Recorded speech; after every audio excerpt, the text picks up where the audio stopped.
Hello friends, evening time போல் வந்து class கண்டெய்னர்ஸ்லாம் வந்து ஒவ்வொன்றா கொஞ்சம் கொஞ்சமாக சேர்த்து வச்சுட்ருந்தேன்.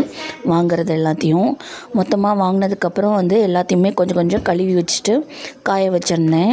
அதுக்கப்புறம் கிராசரிஸ் எல்லாம் வந்து எடுத்து வச்சுருந்தது எல்லாத்தையும் ஒவ்வொன்றா கட் பண்ணி பழைய இதுலேருந்து எல்லாத்தையுமே வந்து இந்த கிளாஸ் கண்டெய்னர்ஸில் வந்து எல்லாத்தையும் போட்டு வச்சுட்ருந்தேன்.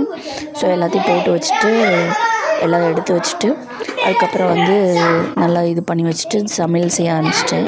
நைட்டு டின்னருக்கு வந்து பார்த்திங்கன்னா கொஞ்சம் டிஃப்ரெண்ட்டாக ஒரு ரெசிபி பார்த்துருந்தேன் யூடியூப்பில்.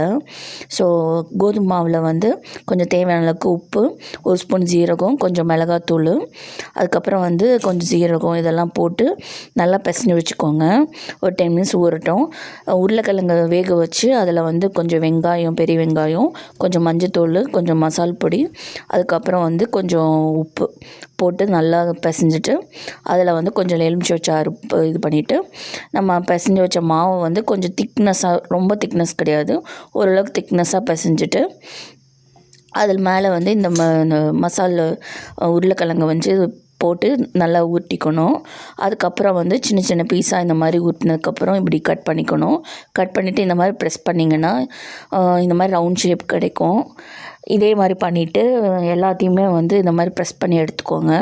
அதுக்கப்புறம் தோசை தவாலோ இல்லை பேனில், ஃப்ரையிங் பேன்லேயோ கொஞ்சம் ஆயில் ஊற்றி நல்லா வந்து 2 சைடும் தவா ஃப்ரை பண்ணிடுங்க. ஸோ செமி ஃப்ரை ஆட்டம் பண்ணிடுங்க கொஞ்சம் ஆயில் விட்டு. ஃபுல்லும் ஃப்ரை பண்ணணுன்னு அவசியம் இல்லை, செமி ஃப்ரை ஆட்டம் கூட பண்ணலாம். ஸோ பண்ணிங்கன்னா டேஸ்ட்டாக இருக்கும்.